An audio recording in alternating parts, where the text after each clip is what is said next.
Yang terhormat, dosen penguji ujian kinerja PPG dalam jabatan Angkatan 4 tahun 2021 Universitas Muslim Nusantara Al-Wasliyah Medan. Perkenalkan, nama saya Eka Sulfika, guru SMA Negeri 14 Kabupaten Wajo di Kecamatan Pitung Panua, Kabupaten Wajo, Provinsi Sulawesi Selatan. Pada kesempatan kali ini, Senin 6 Desember 2021, saya akan melaksanakan kegiatan praktek pembelajaran untuk memenuhi ujian kinerja PPG dalam jabatan Angkatan 4 tahun 2021 pada kelas 11 IPA 1 dengan materi teks eksplanasi. Bapak Ibu, selamat menyaksikan.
Bismillahirrahmanirrahim. Assalamualaikum warahmatullahi wabarakatuh. Waalaikumsalam warahmatullahi wabarakatuh.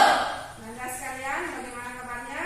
Alhamdulillah baik. Saya mau lihat dulu semangatnya. Semangat pagi. Pagi, pagi, pagi. Kurang semangat. Semangat pagi. Pagi, pagi, pagi. Apa kabar Snappers? Hebat, luar biasa. Yes, yes, yes. Tepuk tangan untuk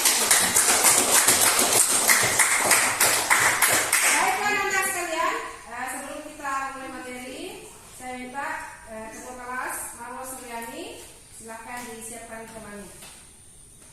Sebelumnya dipersiapkan.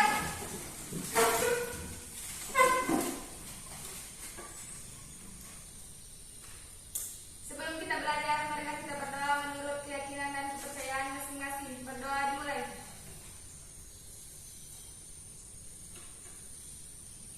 Selesai.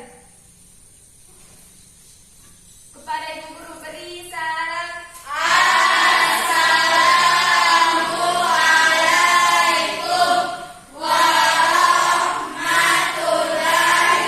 warahmatullahi wabarakatuh. Waalaikumsalam warahmatullahi wabarakatuh. Duduk istirahat, Blak. Baik Anda sekalian, sebelum kita lanjut, saya cek dulu kehadirannya, saya absen dulu. Ada yang tidak hadir? Ada. Siapa yang tidak hadir? Arya Lesa. Ada Resa kemana? Sakit, Bu. Sakit. Dijenguk temannya ya. Assalamualaikum. Satu lagi? Muhammad Aidil. Muhammad Aidil. Berarti dua. Tiga orang yang tidak hadir ya? Iya, Bu. Muhammad Aidil. Kenapa Muhammad Aidil? Isin. Ya. Satu lagi? Bismillahirrahmanirrahim. Kemarin lagi Muslim sudah 2 minggu tidak datang. Pengantin, Bu. Pengantin? Iya, Bu. Ah. Jangan contoh ya. Nah, Ibu. baiklah Anda sekalian, sebelum kita masuk ke materi, Anda sekalian, saya akan memperlihatkan satu video. Semoga kalian tambah semangat cinta tanah air, semangatnya untuk belajar lebih bagus lagi. Nah, oke, ayo berdiri dulu nak.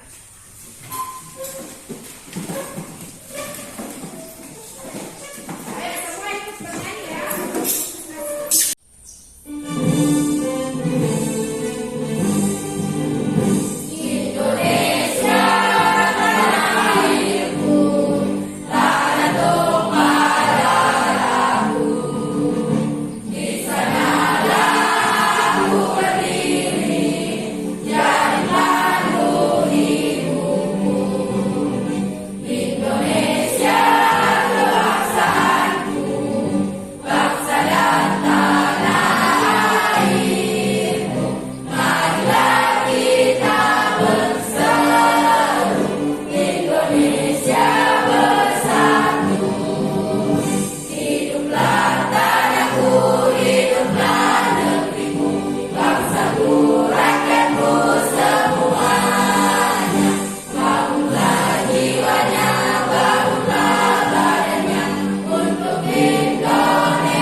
Bagaimanapun rintangannya, kalian adalah pemenangnya.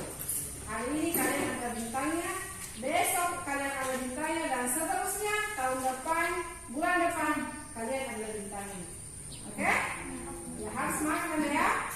Nah, baiklah Anda sekalian, materi kita hari ini adalah teks eksplanasi.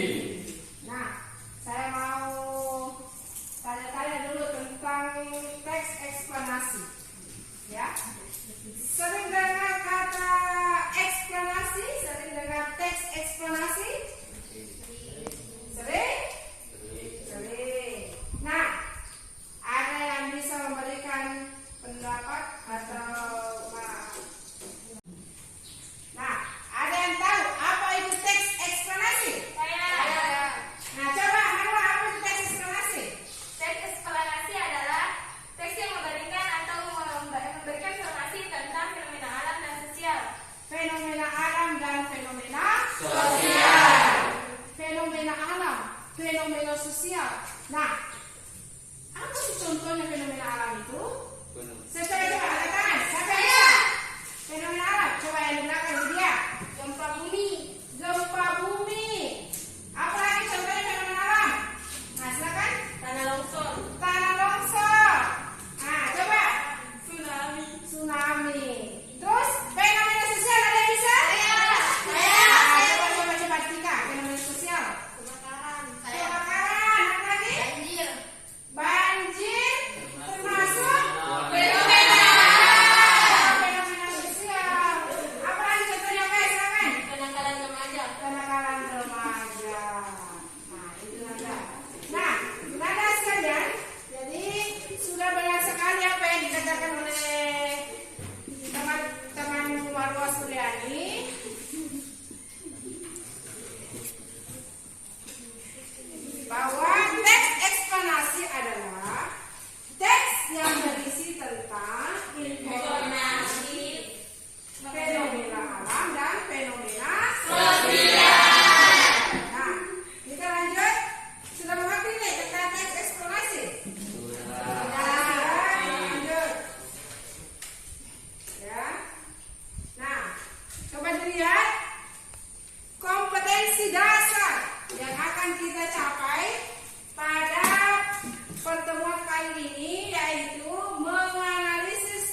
struktur dan kebahasaan teks eksplanasi.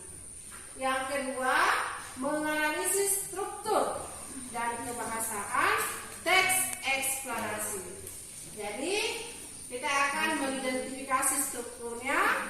Setelah itu, kita analisis struktur dan kebahasaan teks eksplanasi. Baik, kita lanjutkan dan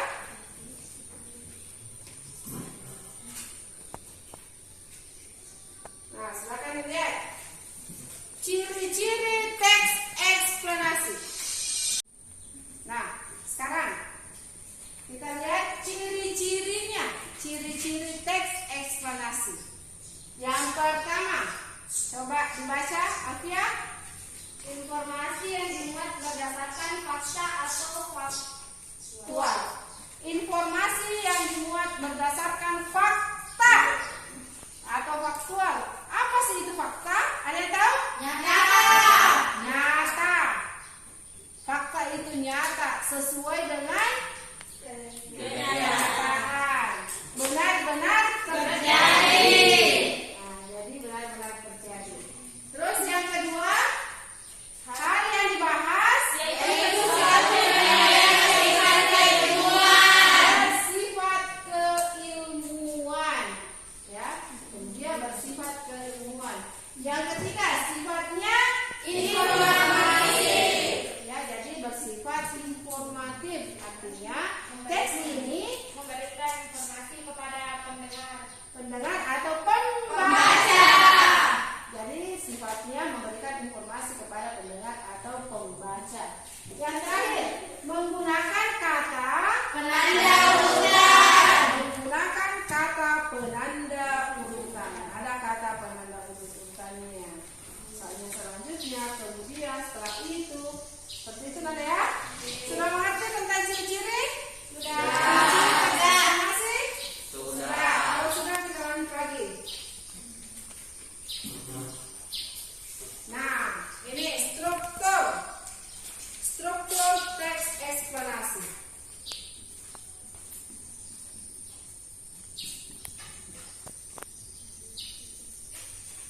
Nah, coba dilihat yang pertama,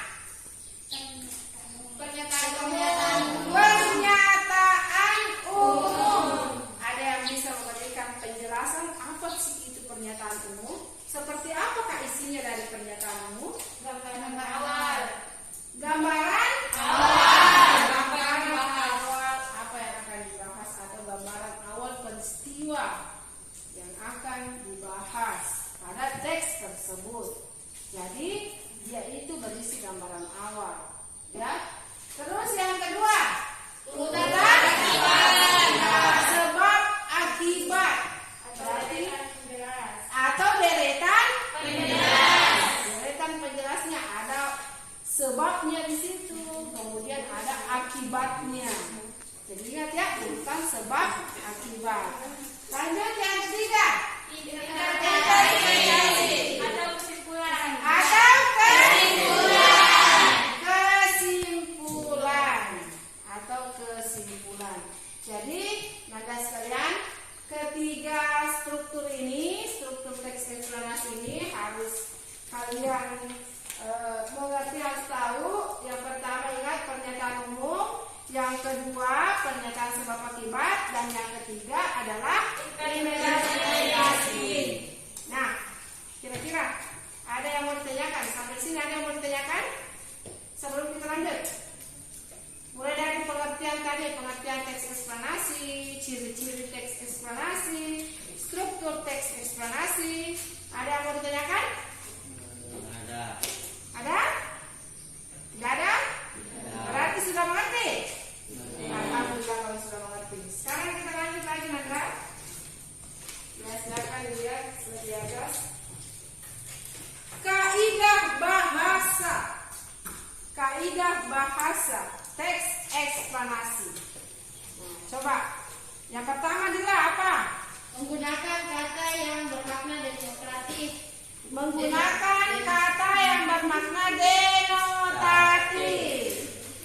Makna denotatif. Apa itu makna denotatif? Ya, bermakna konotatif itu berarti menggunakan kata yang bermakna sebenarnya, bukan konotatif. Kalau konotatif sama konotasi, ya. Nah, bukan makna sebenarnya. Lanjut yang kedua, menggunakan konjungsi kasualitas dan waktu.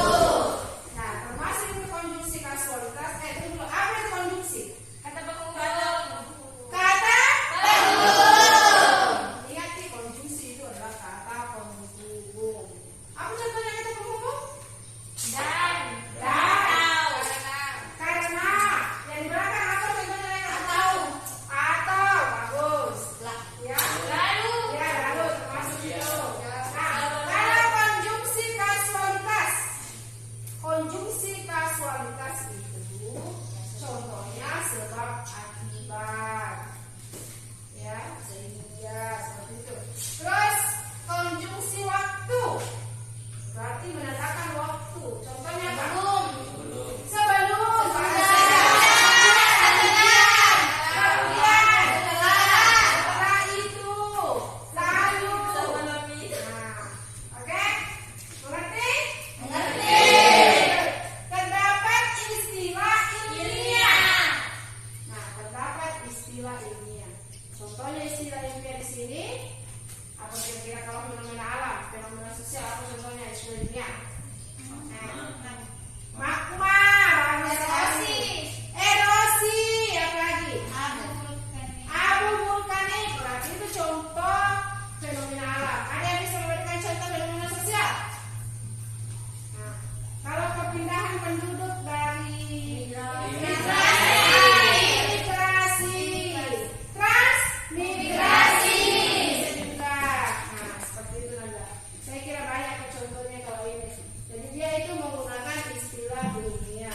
Lanjut, menggunakan kata kerja material dan rasional. Jadi kata kerja ini harus rasional, bersifat informatif. Saya sudah jelaskan tadi kalau bersifat informatif berarti yaitu sifatnya memberikan informasi kepada pendengar atau pembaca. Nah, lanjut, cara mengidentifikasi informasi dalam teks eksplanasi. Yang pertama, Membaca teks dengan seksama. membaca teks dengan seksama. Coba adik yang kedua, apa? Memahami makna setiap kalimat yang ada dalam teks. Memahami makna yang terdapat dalam Teks. teks atau setiap kalimat. Nah, yang ketiga, coba di belakang yang ketiga apa? Menentukan kalimat utama pada setiap paragraf. Menentukan kalimat utama pada setiap paragraf. Nah, kalimat utama itu biasanya terdapat di mana? Awal. Biasa di awal, biasa lagi di mana? Biasa juga di akhir. Nah, seperti itu. Nah, lanjut. Yang keempat, coba silakan. Ayo. Yang keempat, menemukan Gagasan utama atau ide pokok. menemukan gagasan utama atau ide pokok. Ide pokok itu biasanya terdapat di mana? Di Awal.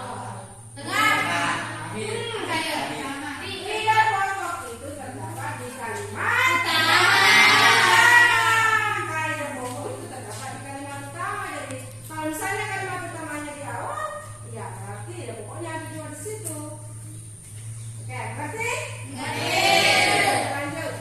Menandai kata-kata kunci. Menandai kata-kata kunci. Jadi kalau misalnya kita dapat kata-kata penting, di situ kalimat penting, kata-kata penting, di situ kita tandai. Nah, lanjut yang terakhir.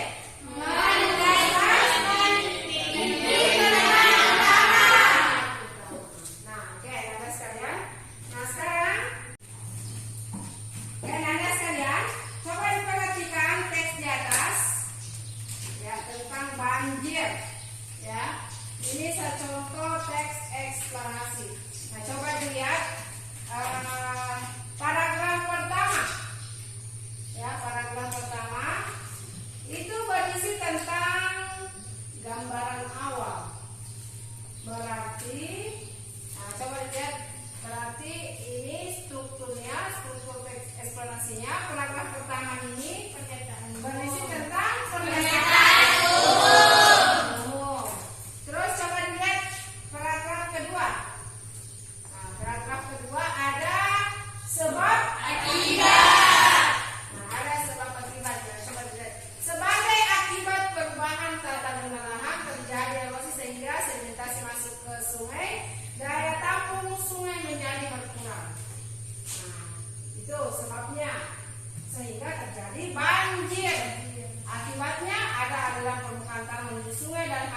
berakibat adanya peningkatan debit air sehingga terjadi banjir yang mengakibatkan tergenangnya perkampungan.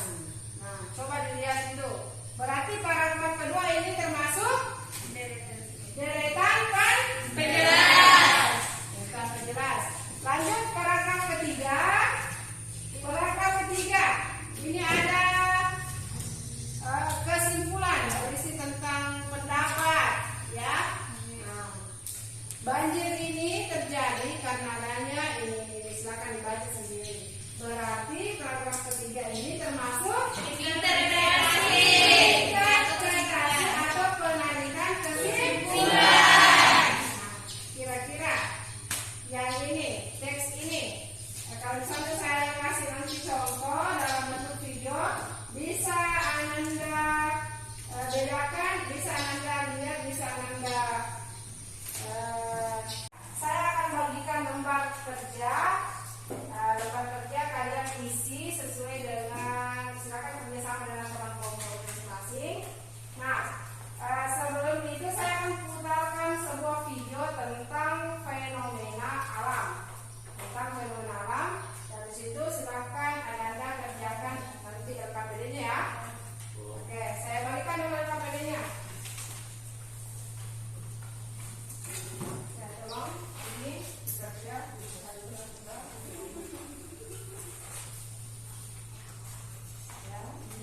Ini per kelompok ya, tapi saya kasih dua per kelompok. Ini mau sudah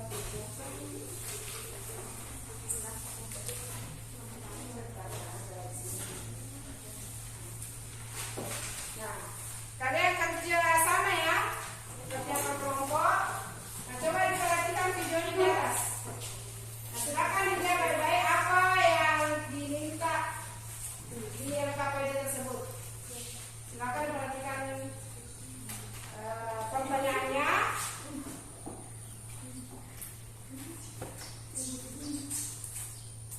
Oke, silakan dilihat video ini. Pesan Bandara Sultan Hasanuddin Makassar, Sulawesi Selatan pada Selasa kemarin. Nah, fenomena ini sempat mengganggu penerbangan dan juga membuat takut masyarakat karena fotonya beredar viral.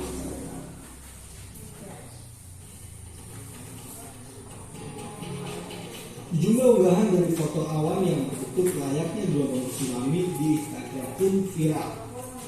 Unggahan yang muncul diiringi rasa takut dari masyarakat.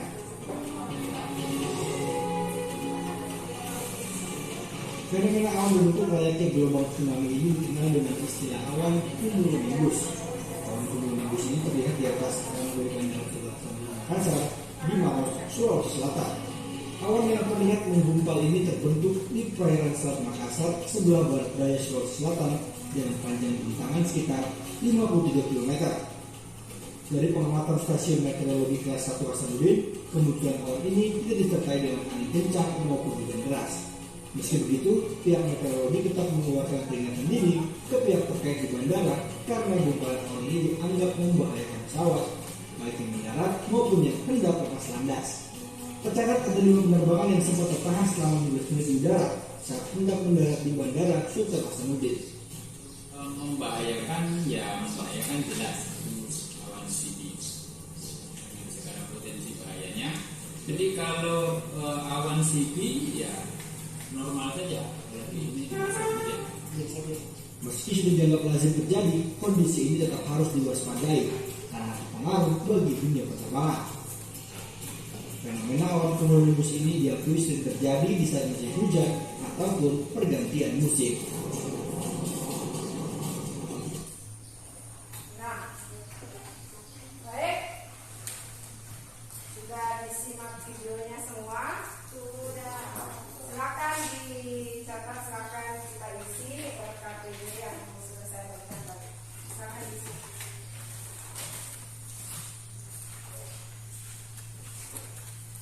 Silakan kerjasama ya, kerjasama dengan teman kelompok saya.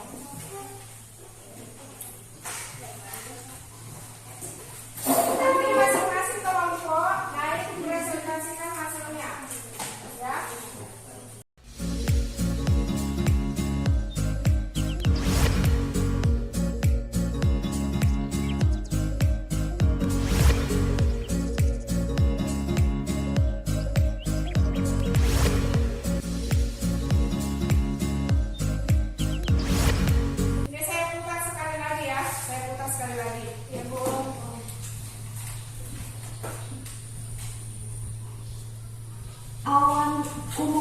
terlihat di atas landasan Bandara Sultan Hasanuddin Makassar, Sulawesi Selatan pada Selasa kemarin. Nah, fenomena ini sempat mengganggu penerbangan dan juga membuat takut masyarakat karena fotonya beredar viral di Instagram.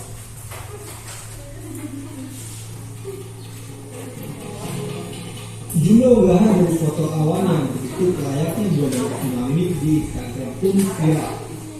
Unggahan yang muncul diiringi rasa takut dari masyarakat.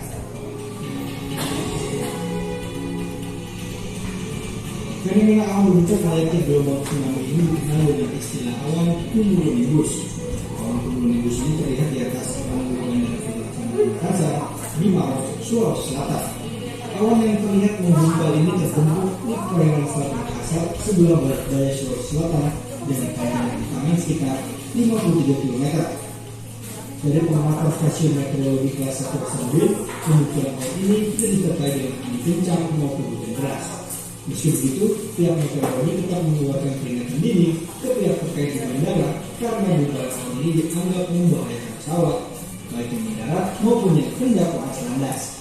Tercatat ada 5 penerbangan yang sempat tertahan selama 12 menit di darat saat hendak mendarat di bandara Sultan Hasanuddin. Membahayakan jelas itu awan CB. Sekarang potensi bahayanya. Jadi kalau awan CB ya normal saja, apalagi ini musim hujan. Meski sudah dianggap lazim terjadi, kondisi ini tetap harus diwaspadai karena berpengaruh bagi dunia penerbangan. Fenomena awan cumulonimbus ini diakui sering terjadi di saat musim hujan ataupun pergantian musim.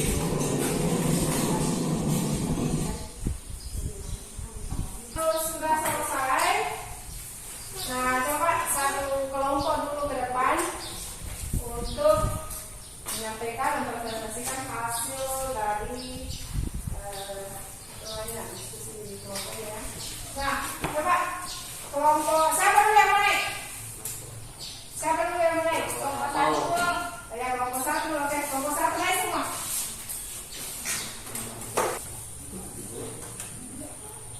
Assalamualaikum warahmatullahi wabarakatuh. Waalaikumsalam warahmatullahi wabarakatuh. Baiklah, kami dari kelompok 1 akan membacakan jawaban kami. Nah, dari video yang Ibu putar tadi, kami mengambil gambaran umumnya adalah fenomena alam tsunami cumulonimbus terlihat di atas perairan Sulawesi Selatan, Selat Makassar dengan panjang bentangan 53 km.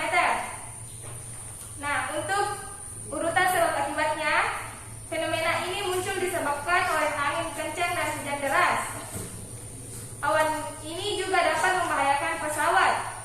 Serta akibat dari awan tersebut ada 5 penerbangan yang sempat tertahan selama 15 menit di udara saat hendak mendarat di Bandara Sultan Hasanuddin.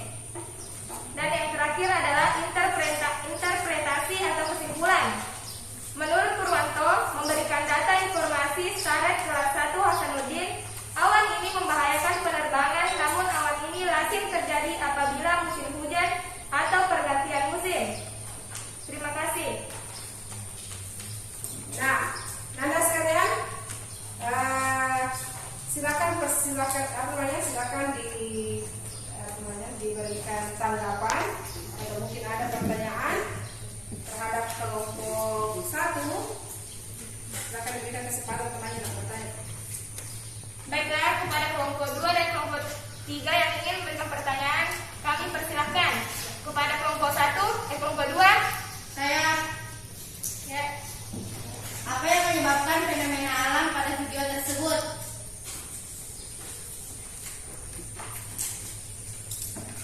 Baiklah, terima kasih. Selanjutnya kelompok 2. Menurut saudara, apakah video tersebut termasuk teks eksplanasi? Terima kasih.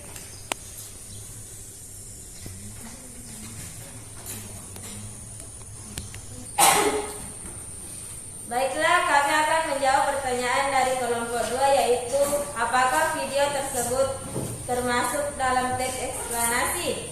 Ya, karena adanya informasi yang dimuat berdasarkan fakta atau faktual. Hal yang dibahas yaitu suatu fenomena yang bersifat keilmuan sifatnya informatif dan menggunakan kata penanda urutan. Itulah jawaban dari kami. Baiklah, apakah kaum berdua menerima jawaban dari kami? Menerima. Ya, menerima ya. Oke, silakan lanjut. Pertanyaan selanjutnya. Baiklah, kami akan menjawab pertanyaan dari kelompok 3, yaitu apa yang menyebabkan fenomena alam pada video tersebut. Fenomena ini disebabkan oleh angin kencang dan hujan deras sehingga terjadinya awan cumulonimbus. Baiklah, kepada kelompok 3 apakah menerima jawaban dari kami? Menerima. Baiklah, terima kasih. Itulah tadi hasil dari presentasi kami.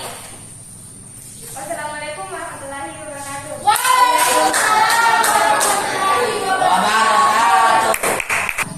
Nah, anak-anak sekalian, itulah tadi serangkaian pembelajaran kita pada hari ini. Semoga bermanfaat. Ada yang bisa menyimpulkan? Ada yang bisa menyimpulkan dari pembelajaran kita hari ini?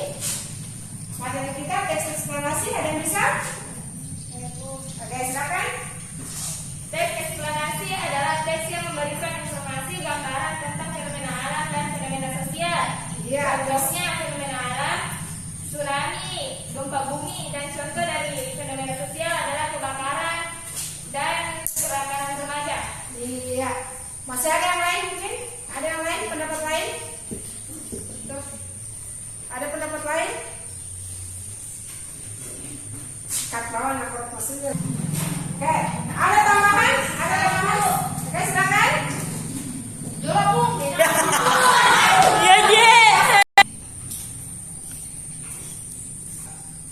Ya, ada tambahan?